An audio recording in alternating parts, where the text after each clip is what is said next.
All right, I think let's get started. Good afternoon again.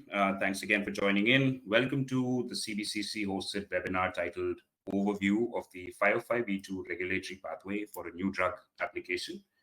I'm delighted to introduce my colleagues who will be walking you through the session today. Dr. Sandeep Singh, the VP of Clinical Operations and Regulatory Affairs, and Mr. Ankit Parekh, Senior Manager, Medical Writing and Regulatory Affairs. I will give you a short introduction for both the speakers before I hand the days over to them. Dr. Sandeep has over 20 years of industry experience. He has led clinical development teams at several large pharmaceutical organizations. He's been with CBCC for more than 6 years and heads the clinical operations and scientific affairs at CBCC Global Research. Mr. Ankit has more than 15 years of industry experience. He's formerly from Sun Pharmaceuticals. Ankit leads the medical and regulatory writing teams at CBCC Global Research and has been with us for the past 3 years. With that, before we begin though, as a quick note to the participants, please type out any questions that you might have in the Q&A section that you would see on the left side of your screen. We will try our best to take up and answer any queries that you have at the end of the presentation before we conclude. In case we don't, we will get back to you with our responses on the questions over email once the webinar is over. With that, I will hand over to Dr. Singh to take you through the webinar. Dr. Singh. Thank you, Manoj. And warm welcome to all the participants for this webinar on 505(b)(2) application pathway. In today's webinar, we are going to cover these areas starting from introduction of 505(b)(2) application, what are different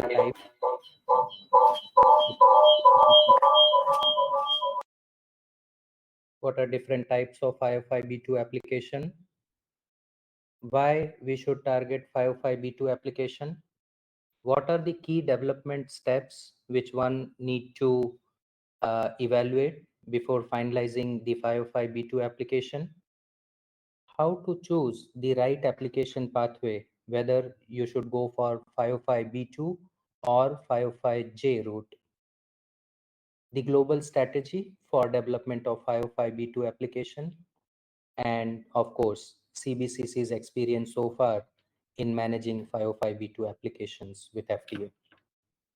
With that, I'll start with the introduction about 505(b)(2). To begin, we'll have to understand the evolution of Hatch-Waxman Act.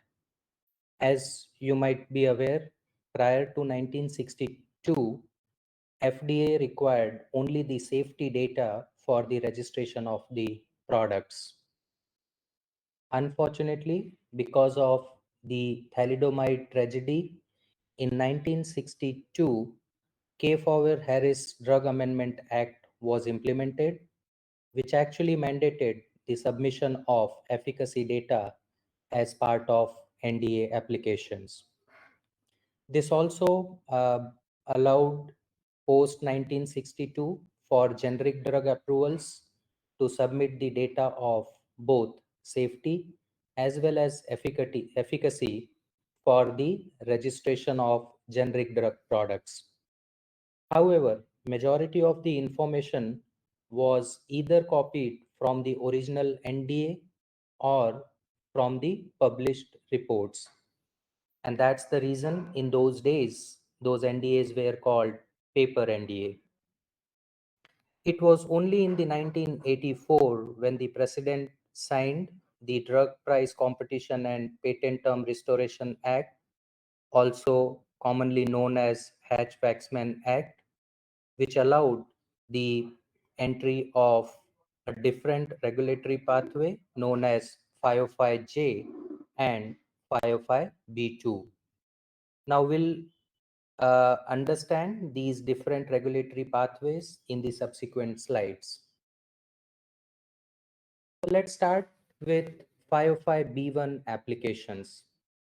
Typically, 505(b)(1) applications are considered as standalone NDAs for new drugs or new chemical entities.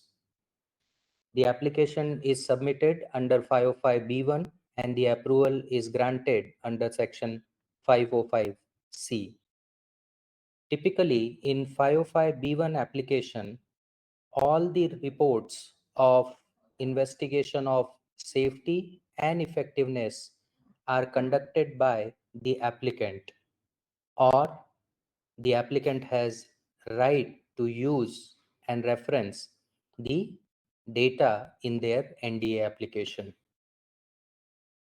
As we all know, the requirements for 505B1 application revolves around CMC information about non-clinical studies, especially toxicology, carcinogenicity, etc., the clinical pharmacology of the drug product, and the most important, the clinical safety and effectiveness data, that is, the results of phase 1 through phase 3 trials. Having understood the 505B1 application, let's move to 505J applications, which are commonly known as ANDA applications. These applications are submitted and approved under Section 505J. These are generally duplicates of previously approved drug, and majority information is relied on the reference listed drug for the safety and the efficacy of the product. In general, 505J application products are same as the reference listed drug with respect to active ingredients, dosage form, route of administration, strength, and labeling. There are a few permissible differences which are allowed by the FDA even for 505J applications. These products should be bioequivalent to the reference listed drug. And in case for a 505J application, if additional studies other than bioequivalent studies are required to demonstrate the safety and effectiveness of the product, then such applications cannot be filed under 505J. Coming to today's topic of discussion, 505B2 applications. Such applications are filed under Section 505B2 and approved under Section 505C. The definition of 505B2 application is that contains full reports of investigations of safety and effectiveness, where at least some of the information required for approval of the drug comes from studies which are either not conducted by the applicant, or the applicant does not have the right to reference or use those studies. Typically, this information is either relied from the agency's past experience of the product or is borrowed from the public domain. 505B2 applications do not require to conduct the studies for what is already known about the drug. What we need to demonstrate is a bridge between the proposed drug product or a 505B2 candidate and the reference listed drug. Here is a summary of what we have covered in previous 3 slides. So 505B1 NDA applications are typically new drugs. They require extensive clinical and non-clinical studies. Usually, the amount of data which is required is large.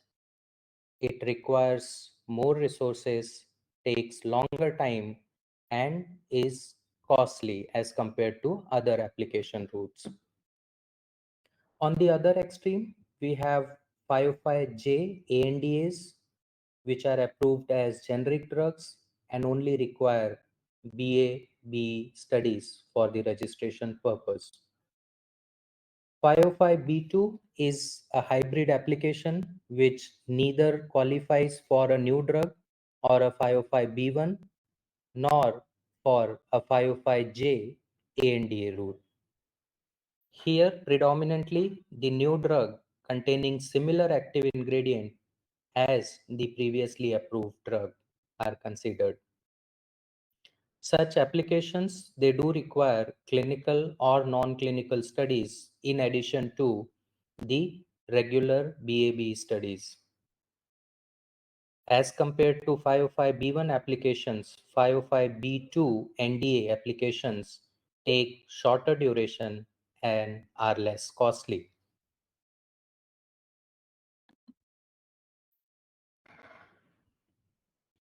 Now we are going to compare the requirements of 505(b)(1 versus 505(j). In this slide, we are trying to present the requirements of 505(b)(1, which ranges from Module 2, which talks about quality non-clinical and clinical summaries, Module 3, quality information, Module 4, non-clinical information, and Module 5, which contains early and late phase clinical trial data ranging from phase 1 through phase 4. Now, when we look about 505(j), we only need to do a BE study for registration of a 505(j) ANDA product. Rest all we can borrow from the original NDA application of the reference listed drug. So the amount of overlap can be seen here, and the unique requirement is just to do a bioequivalence study.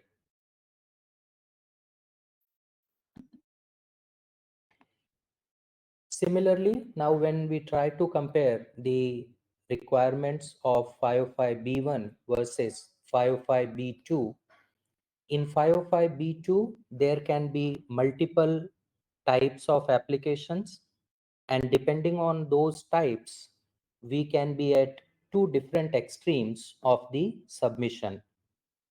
As we discussed in the previous slide, 505(b)(1 requirements are exhaustive. And when we look at one extreme of 505(b)(2, it can be as good as a 505(b)(1 application, which will require all of the data to be generated by the applicant on their own, ranging from Module 2 to Module 5, requiring generating data on non-clinical studies and the clinical studies.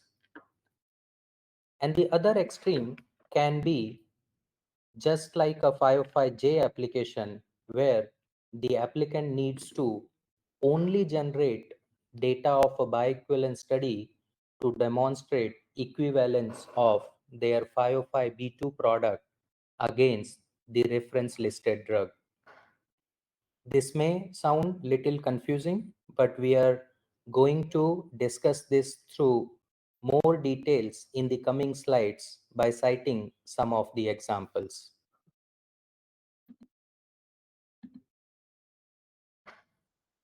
Now, if we compare different types of applications, 505(b)(1, B2, and ANDA, here are some of the differences which should be considered. So typically, the 505(b)(1 applications are for new chemical entities, which are also new ingredients and a new formulation. But when we look at 505(b)(2, even an NCE can be considered as 505(b)(2. And in subsequent slides, we are going to explain how a new chemical entity can also be considered as a 505(b)(2 and not 505(b)(1. As we discussed, the 505(b)(2 can also be a new ingredient if that ingredient is not already approved by FDA. Now, what is important here is to understand the definition of NCE given by FDA.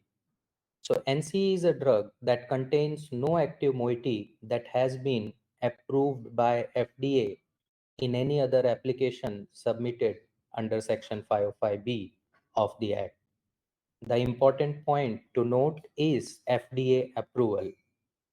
We all know there are many products which are available in many countries which are not currently being approved and marketed in US. All those products which are not approved by FDA can be considered as a new ingredient and qualify for 505B2 application in the US. In ANDAs, of course, the new chemical entity, new ingredient, new formulation, these things are not applicable. As we have discussed, the ANDA product should be pharmaceutically equivalent to the reference listed drug. So there is no scope for innovation. In terms of user fee, with the new GADUFA and PADUFA guidance, user fee is applicable for all three types of applications. In terms of studies, 505B1 requires full clinical studies, whereas 505B2, we require partial or limited studies, which depends on the type of change we are proposing from the reference listed drug. Whereas in ANDA 505J submissions, we need to do a bioequivalence study to demonstrate equivalence with the reference listed drug. In terms of patent and market exclusivity, 505B1 new drug applications, they qualify for both patent as well as market exclusivity, ranging from 5 years to additional 2 years if the product is an orphan drug. In case of 505B2, it's really subjective. It depends on the kind of change which the applicant is proposing.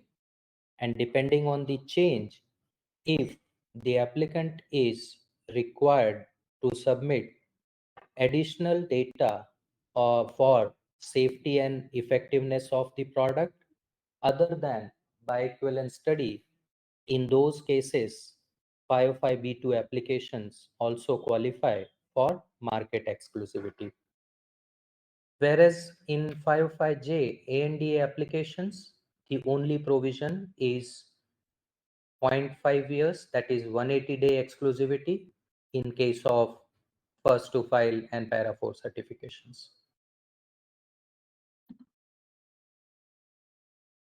Now let's look at some of the 505B2 approvals in the previous years. Starting from year 2003 to 2020, starting from just 19 505B2 applications in 2003, in 2020, we have seen 68 NDA approvals through 505B2 route.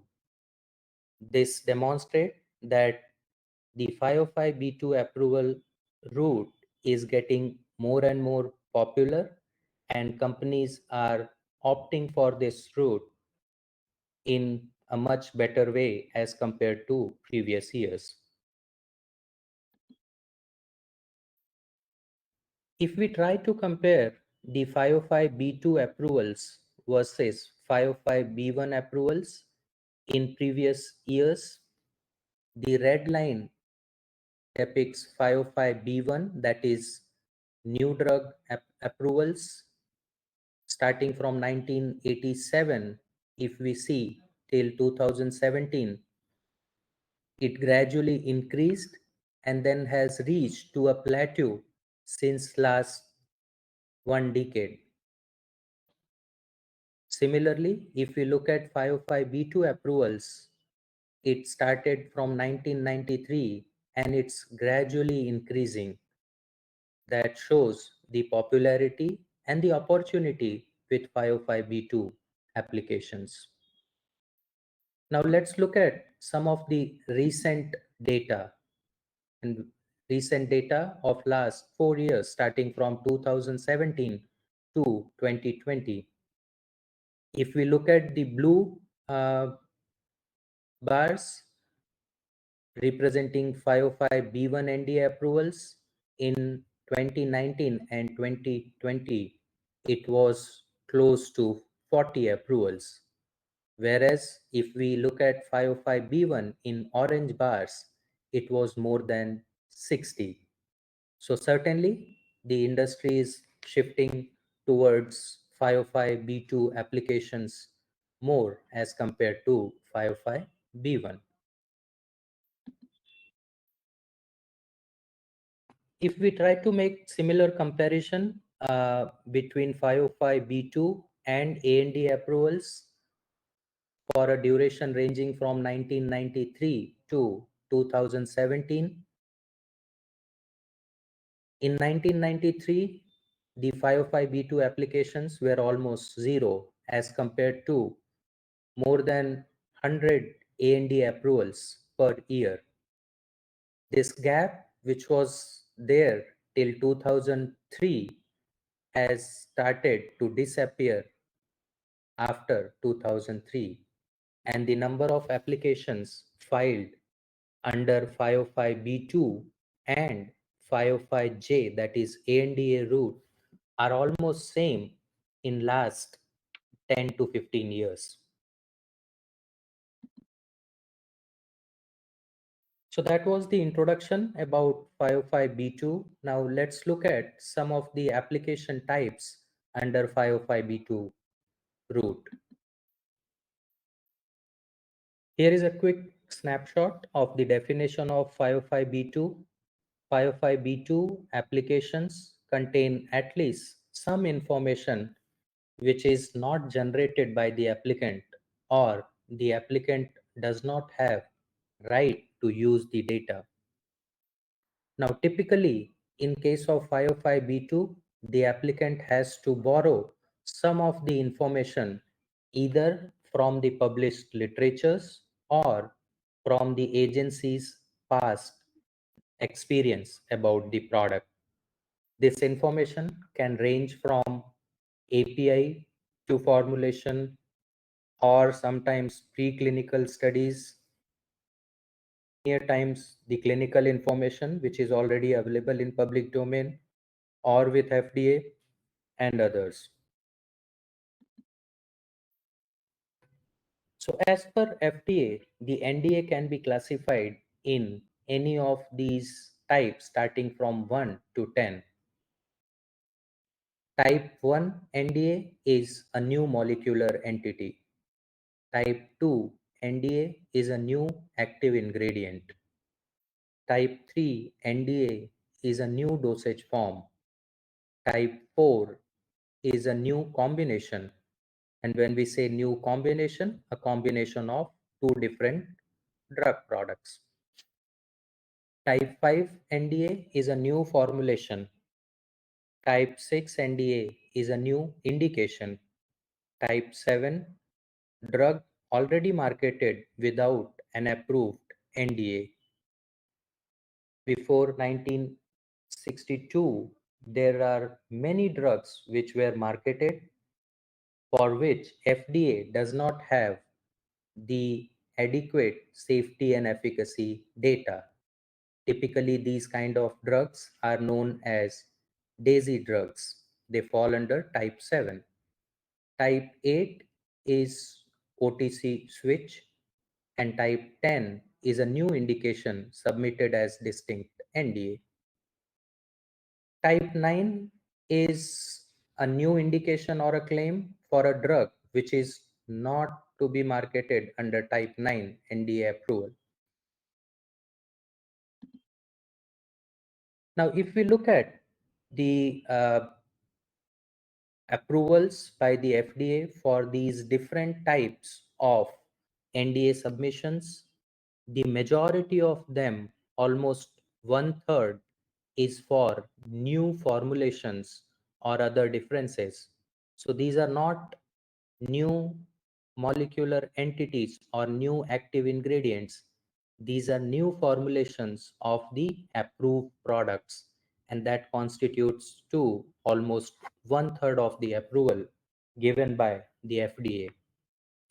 This is followed by the new dosage form Again, important point to note is these are not new molecular entities or new active ingredients. These are new dosage forms of an approved FDA product. Type 1 NDAs, new molecular entities, constitutes to one-fifth of the total approvals granted by the FDA. And that's the reason 505(b)(2) path looks a lot more exciting and rewarding for the pharmaceutical companies. Now, broadly, if we have to see what is the definition of 505(b)(2) application, 505(b)(2) application can be categorized into two.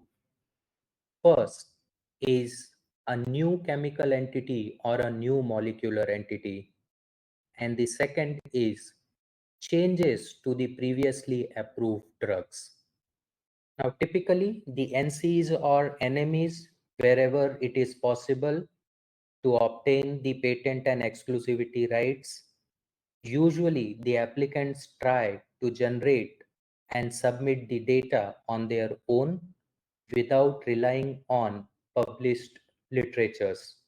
So the number of 505(b)(2)s approved under new chemical entity or a new molecular entity are very less. But when we look at the changes to previously approved drugs, there are multiple examples in the past where agency has approved 505(b)(2) products. We'll dive deep into these details in the subsequent slides. Now, there is one example which we would like to present for an NCE or an NME as 505(b)(2) application. We all know that Zinazine is approved by FDA in 2008 and is a reference listed drug. Austedo got approval in 2017, which is nothing but a deuterated version of tetrabenazine. Now, Austedo was able to earn NCE status because of the structural difference between Austedo and the reference listed drug, Sinazine. And since this was designated as a new chemical entity, the applicant was successful in getting 5-year exclusivity from FDA for this product. So this is a classic example of a product which is already approved, but the applicant was successful in getting an NCE status and also a 5-year exclusivity by making a small change in the structure of tetrabenazine. As I said, the examples are very limited for NCs or NMEs as 505(b)(2). Now we will focus more on the products which were approved by FDA and the 505(b)(2) applicants made certain changes to file the application under 505(b)(2) route. So the first category is new dosage form or formulations. The first example here is an emulsion versus suspension. Cyclosporin was already marketed under brand name Restasis. Now, many companies tried to come up with a generic version of Restasis eye drops for the management of glaucoma. But since the innovator's trial has very limited efficacy margin as compared to placebo, it was really difficult to launch a generic version. A company identified a potential for 505(b)(2) route and they changed the formulation from emulsion to suspension. They were able to get registered it as Sequa, brand name Sequa, with help of couple of preclinical studies and two well-controlled trials, but not comparing with restasis. The important thing is Sequa was compared with placebo because it was a new drug. Another example is modified release formulation for an immediate release product. Example is naproxen sodium, extended release oral tablets. Preservative-free ophthalmic products, BAC-free latanoprost was approved as better safety profile under 505(b)(2) route. Another example of new dosage form or formulation is albumin-bound paclitaxel. It has better safety profile as compared to the conventional paclitaxel, longer half-life, and less frequent administration. And this was again approved under 505(b)(2) route. Change in strength, either an increase or decrease, is also considered as a 505(b)(2) application. And the classical example is phenofibrate micronized capsules, which was launched as a 505(b)(2, citing reference listed drug Tricor with 67 and 200 milligram. Here, the strength was lower, having less exposure and better safety profile, and this was approved under 505(b)(2). Route of administration, an example is zolpidem tartrate sublingual tablet, which was introduced for a reference listed drug which was marketed as an immediate release tablet. Mesalamine capsule extended release was approved as a 505(b)(2) application for an RLD which was marketed as a rectal enema.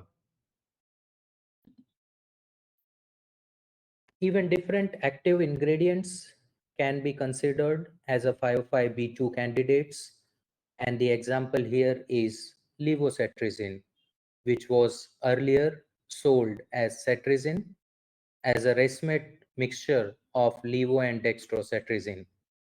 Although the therapeutic efficacy was with only levocetirizine, and the applicant identified that opportunity to file a 505(b)(2) application. Amlodipine maleate, change of salt, also qualifies for 505(b)(2) application.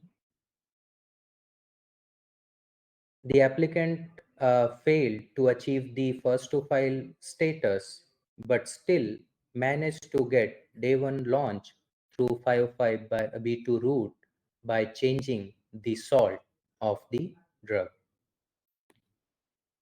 Substitution of an active ingredient in a combination product or a new combination product is also considered as 505(b)(2) application. The examples here are cetirizine and pseudoephedrine extended release tablet.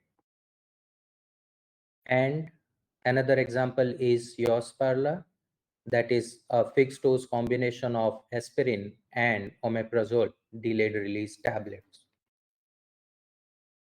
Change in dosing regime, BID versus OD, or change in number of days in chemotherapy cycle also qualifies for 505(b)(2) application.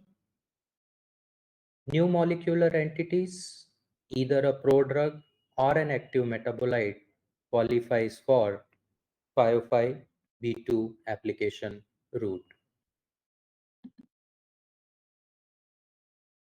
Combination products is another example of 505(b)(2) application route. A different indication for an approved drug also qualifies for 505(b)(2). RX OTC switch, OTC monograph, naturally derived or recombinant active ingredient, and bio inequivalent products are some of the different types of 505(b)(2) opportunities. Here is an interesting case study about cyclosporin, which was first approved as Sandimmune injectable preparation as a immunosuppressant under type 1 new molecular entity in the year 1983. In 1983, this was the first approval as an injectable type 1 new molecular entity. In the same application, the applicant has also filed data of oral solution, and this was approved under type 3 new dosage form in the same year 1983. Now after this, both injectable and oral solution were marketed, and in the year 1990 the applicant got approval for solid oral dosage form, oral capsule. Again, the application type was type 3 new dosage form for the same indication. After 5 years, a microemulsion formulation with brand name Neoral was approved, and this was approved as oral solution and soft gelatin capsules for the similar indications as immunosuppressant, rheumatoid arthritis, and psoriasis. And the application type was type 3 new dosage form. Again, now till 1995, the product was used as an oral or injectable therapy for systemic disorders. In the year 2002, Restasis, which was an ophthalmic emulsion, was approved under type 3 new dosage form for the indication keratoconjunctivitis sicca. We have already seen the examples of Restasis and Sequa. So after almost 15 years of approval of Restasis, Sequa was approved again as a 505(b)(2) product, which was an ophthalmic suspension against the reference listed drug as ophthalmic emulsion, and it got approved as type 5 new formulation or new manufacturer. There is a product of cyclosporin, inhalation 0.1%, which is still under clinical investigation and may get FDA approval in coming years. Now, when we look at the life cycle of the product of the uh, chemical entity cyclosporin, starting from 1983, in past 40 years, it has undergone multiple 505(b)(2) applications, and still we are expecting more. So this was an interesting case study about 505(b)(2). Now let's look at some of the advantages and the limitations of 505(b)(2) applications and why the company should opt for this route. Before we jump to 505(b)(2) key advantages, let's look at some of the difficulties with the other route of applications, that is 505(b)(1) and 505(j). So typically, 505(b)(1) applications are not a preferred route for mid and small size pharmaceutical companies. And the reasons are that very few molecules are able to reach the market launch stage. Only 1 out of 10 candidates actually reach to the market launch stage.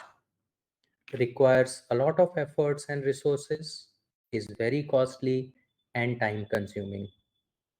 So 505(b)(2) is not a preferred route for mid and small size pharmaceutical companies.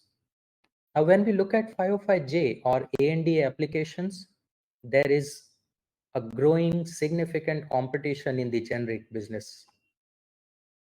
There is a loss of product revenue due to loss of innovators' patent protection and introduction of multiple generics. You don't get any market exclusivity under para 1 through para 3 filing, and a very limited market exclusivity if one opts for first to file or para 4 filing. But again, it comes with certain difficulties and challenges like higher regulatory hurdles, greater uncertainty of the product approvals, and chances of litigations. So this makes both 505(b)(1) and 505(j) route not very exciting for the small and mid-sized companies.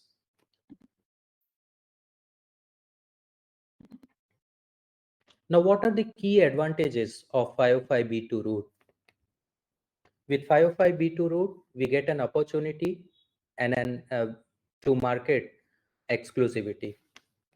Now, as we discussed in the previous slide, market exclusivity can range from 0 to 7 years. We'll understand this more in detail in subsequent slides. And 505(b)(2) also blocks the generic companies to launch the product. Usually, the FDA review and approval process is faster and similar to the 505(b)(1) applications. Applicant need not to worry about the first to file or para 4 certification, and the product can be launched on day 1 with eligibility for 180-day exclusivity. Generic versions of injectable and ophthalmic and otic dosage forms typically require the applicant's product to be Q1, Q2 same with the reference listed drug. And many a times we face the difficulty of designing a product which has Q1, Q2 sameness. Even if we successfully do that, we still have to wait for the expiry of the patent of the innovator.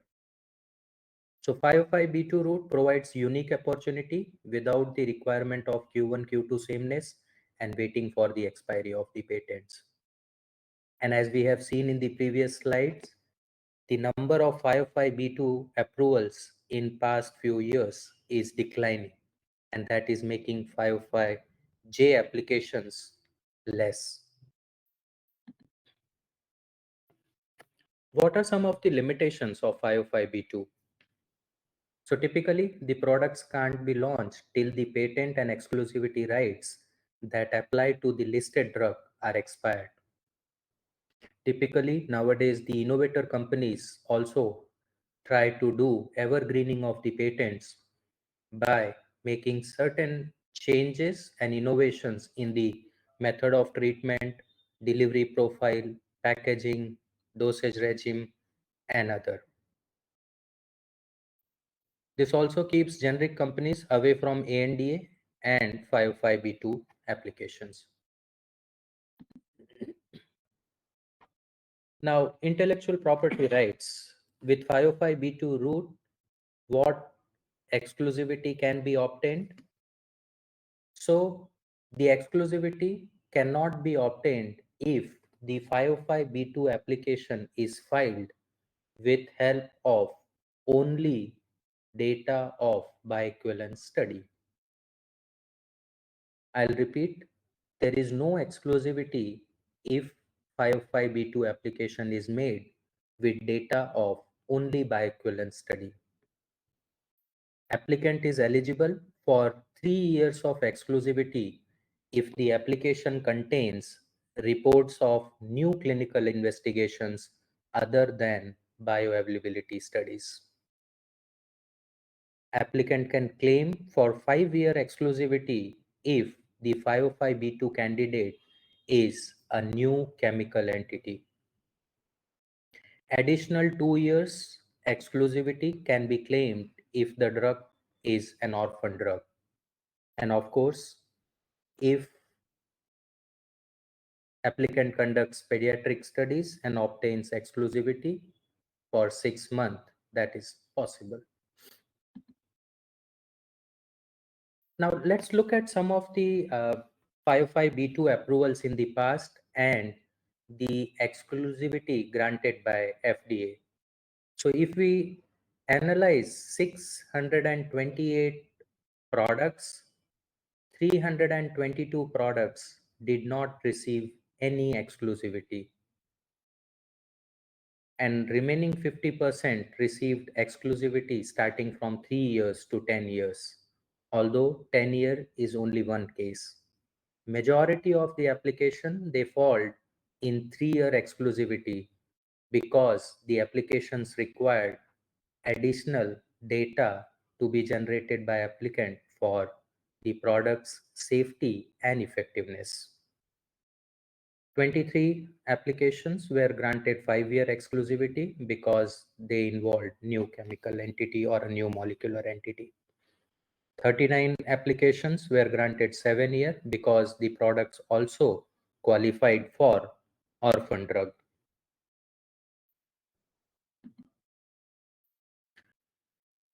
This is again the similar representation. More than 40% cases do not get any exclusivity because the data is not generated by the applicants, and little over 50% cases they get some patent or market exclusivity. With this, I'll hand it over to Ankit, who will take the next two sessions.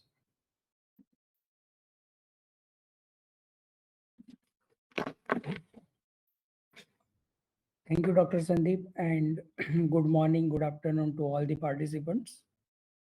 So now let's look at the key development steps for 505(b)(2) applications. This basically involves 4 steps. First is product identification, followed by product assessment, then product planning and pre-IND meeting.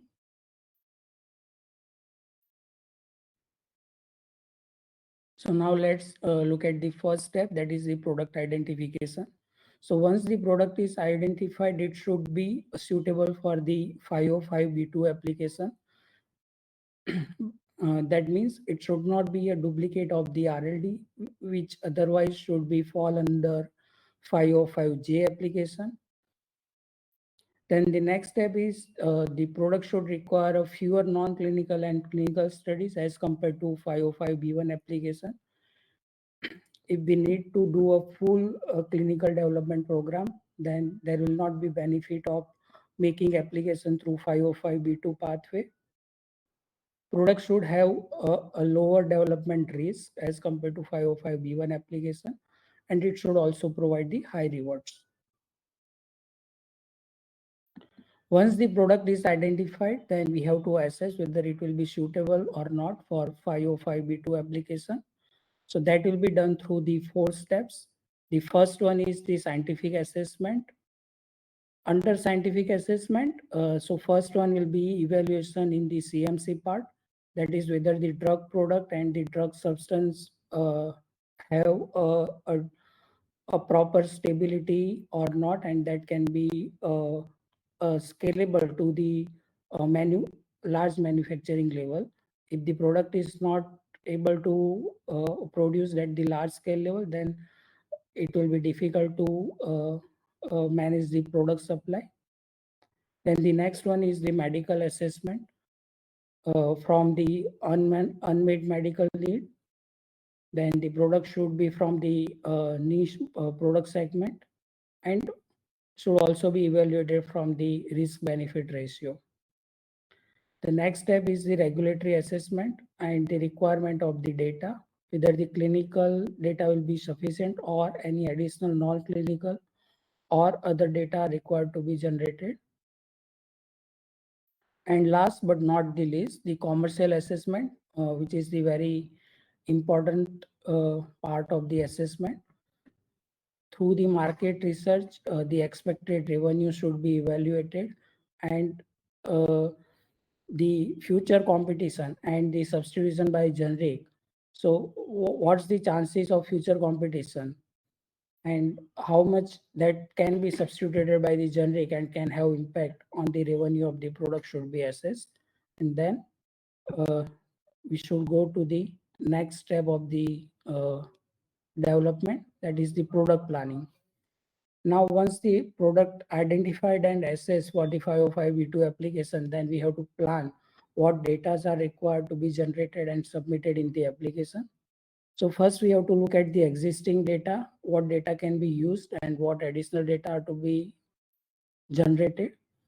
Then if the developed product is having any innovation and if applied for the patent, and whether it is eligible to receive any exclusivity or not, that should be evaluated. Then the next is the new clinical investigation. So here is the FDA definition for the new clinical investigations, which requires that the results of the investigations which have not been relied upon by the FDA to demonstrate substantial evidence of effectiveness of a previously approved drug product for any indication or of safety in a new patient population, and do not duplicate the results of the another investigations relied upon by FDA to demonstrate a previously approved drug's efficacy or safety. So this will require at least 2 adequate and well-controlled studies, and each study should provide a sufficient evidence of efficacy. We can also plan integrated trials with the adaptive design, wherein we can run the multiple clinical studies concurrently, and based on the emerging data, we can also modify the ongoing trial design to meet the requirement of the trial. Then you should also look at from the US or the ex-US trial execution, since these are meant for the FDA submission. So from the 2 well-controlled studies, one should be conducted either in the US and the other will be outside the US, or we can also enroll a representative population from the US that will meet the requirement of US, and also the multi-country trial execution. So the sum of the population will be from the US and other will be from the global. So the same studies can be submitted to the US and the other regions such as the Europe or APEC countries. Now doing the when we are doing a multi-country trial, then we have to also look at the requirement of the long-term safety data that are different for the FDA and EMA.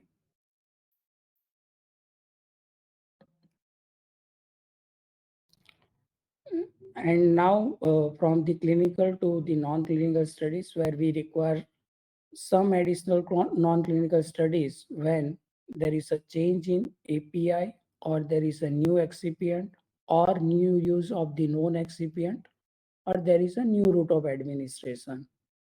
So when we have a new API where we don't have the published literature or a full battery of preclinical studies, then the preclinical studies required by FDA to address the pre-existing deficiencies.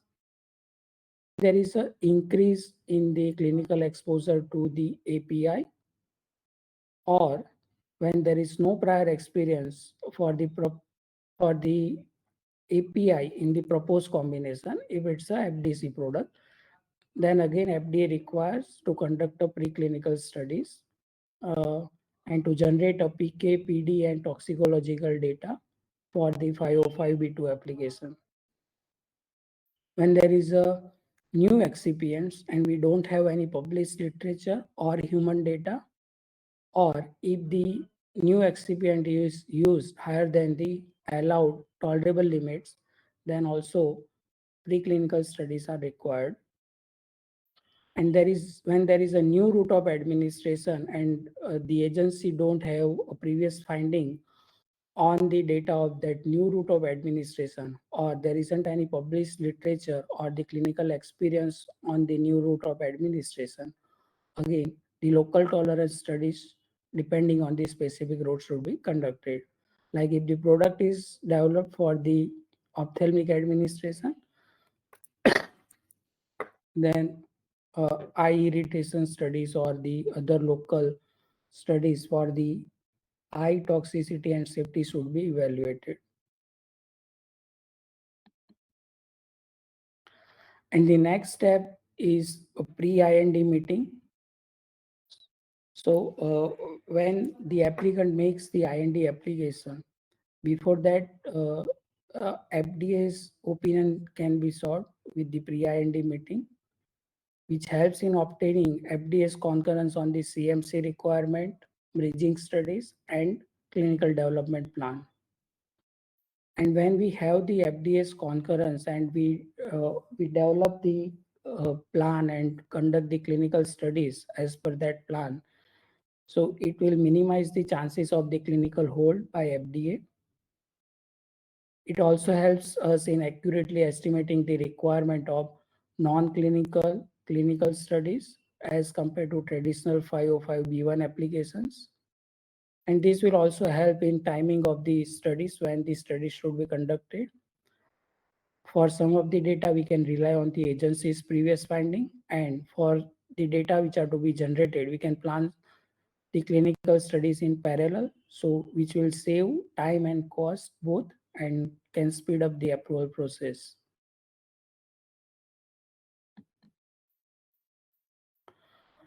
Now, the next part is to choose the or to select the appropriate pathway for making the application, which is the right one, 505(b)(2) or 505(j). So let's look at the requirement, and then we can decide which is the appropriate pathway. So this should be basically evaluated from 2 points. One is the regulatory consideration, and the another one is the scientific consideration.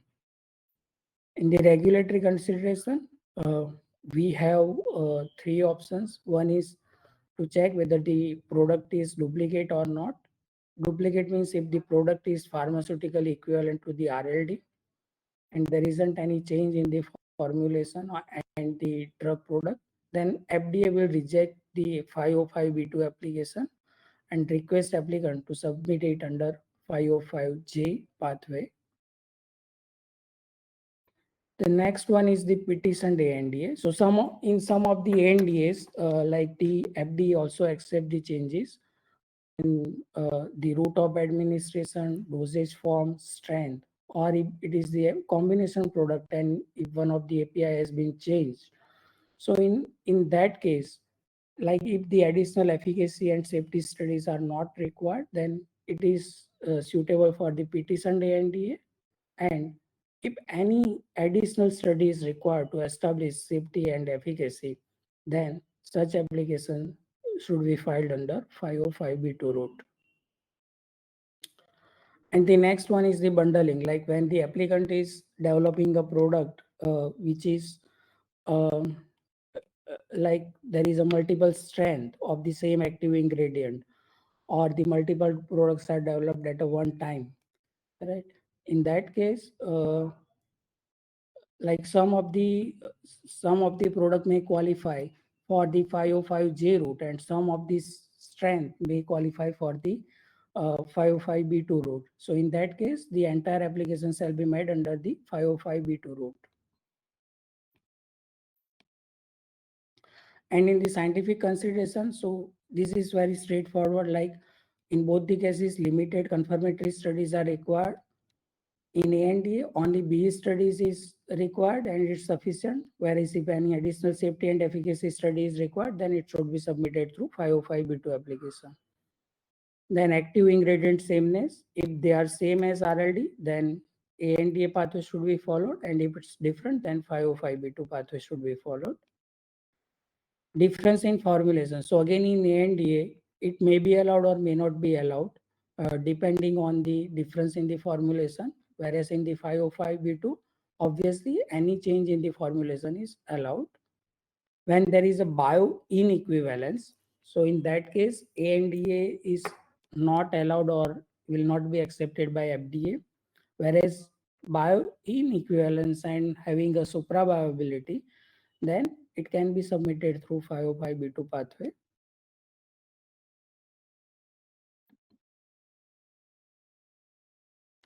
Now, also, FDA also provides the service to assist in making the decision whether the application will fall under ANDA or 505(b)(2) pathway. Now, when a new drug product is developed having a same active ingredient, condition of use, route of administration, dosage form, strength, and labeling as RLD, and if the question with the applicant is that whether it will fall under an ANDA or not, then the applicant should contact Office of Generic Drug and seek the opinion. And if there is a change or a different active ingredient, condition of use, or any other condition which we discussed, then, and the question is related to submission through 505(b)(2) pathway, then the Office of New Drugs will be contacted to seek the opinion. Now for the global strategy, I will hand over it to Dr. Sandeep. Thank you, Ankit. Now, typically, if the applicant is planning for a 505(b)(2) application, which requires substantial amount of data to be generated by the applicant, when I say substantial amount of data, I'm referring to the data of preclinical and clinical studies. And to be specific, in clinical studies, FDA requires 2 well-controlled trials. It's always a good strategy to consider a global route, combining 505(b)(2) and also targeting Europe hybrid application under Article 10(3). In such cases, the applicant can decide to conduct a multi-country trial with enrolling some patients in US, some patients in Europe, and some patients outside US and Europe. The application type in US is an NDA application. In Europe, it's called hybrid application. In US, typically the review timeline is 10 months. Clinical studies, in both the cases, the clinical studies are required. Only in rare cases, only B studies are sufficient for the approval. In terms of exclusivity, we have seen in the previous slide, US, there is an option for exclusivity, but in Europe, that option is not available unless the drug is an orphan drug. Pediatric exclusivity in US, 6-month exclusivity is available, and generally in Europe, it's not for pediatric use marketing authorizations.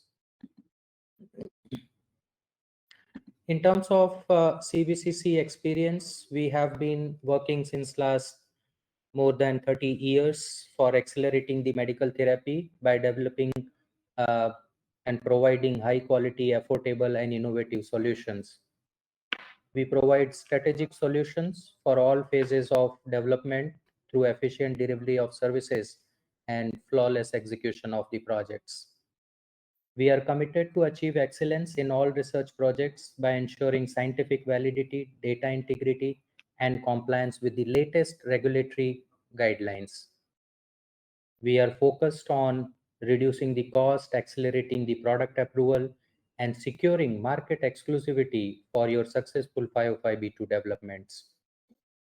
We have in past attended and managed various FDA meetings for potential 505(b)(2) candidates for different proposed strategies, different study designs, analytical methods, and manufacturing processes.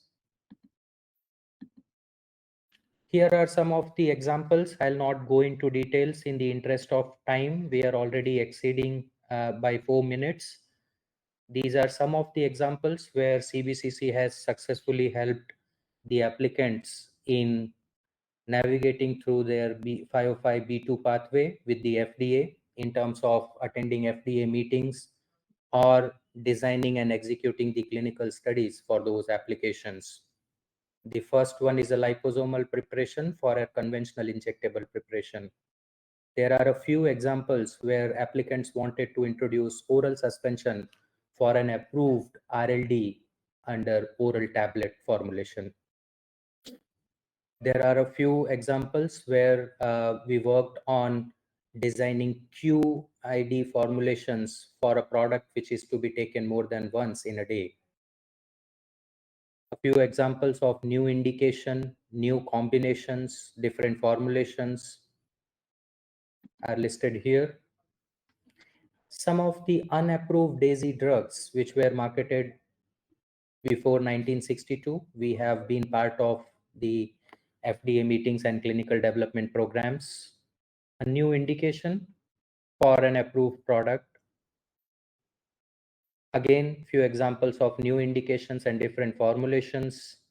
An example of drug device combination new indication, BAC-free ophthalmic product, and active metabolite. I'll stop here and hand it over to Bharti for the Q&A session. Thank you, Dr. Sandeep. Thank you, Ankit, as well, for a very insightful session. We are running a little late, but I think we did receive a lot of very interesting questions. I think, in the interest of time, we will just take a couple of them very quickly, Dr. Singh, so that you can weigh in with your answers here. So, the first question that we got from one of our attendees is, for an intranasal formulation, if the drug product complies with Q1, Q2 sameness, but the device differs originator. For example, the originator uses BDS while a competitor would use a unit dose device. Would it still fall under a 505(b)(2) pathway or an NDA? And is this still a condition for waiver of PE studies? That's an interesting question, Bharti. Thank you. So typically, if the difference is in the drug delivery system and rest everything is same, the applicant does not require generation of data on the safety and efficacy of the product. In those cases, it will be considered as a duplicate product and will qualify for filing under an ANDA route. But if the different drug delivery system also contributes to safety and efficacy of the product, then in those cases, the applicant needs to generate this additional safety and efficacy data, and the product will not only qualify for 505(b)(2) route, but also the applicant can claim exclusivity for the application. Great. Thank you, Dr. Singh. I think the last question that I will take up, which I uh, feel would be useful to a lot of our listeners, is, what are the documents that should form a part of a pre-IND submission typically? That's an interesting question. And that reminds me, there is a lot of misconception in the industry that we need a lot of data before we actually approach FDA for an advice in terms of a pre-IND meeting.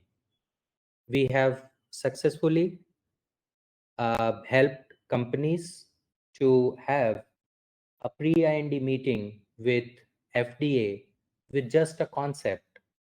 So if somebody has the concept of a 505(b)(2), we need to prepare a briefing book describing the reference listed drug which we want to use for our application and the kind of innovation or change which we are proposing.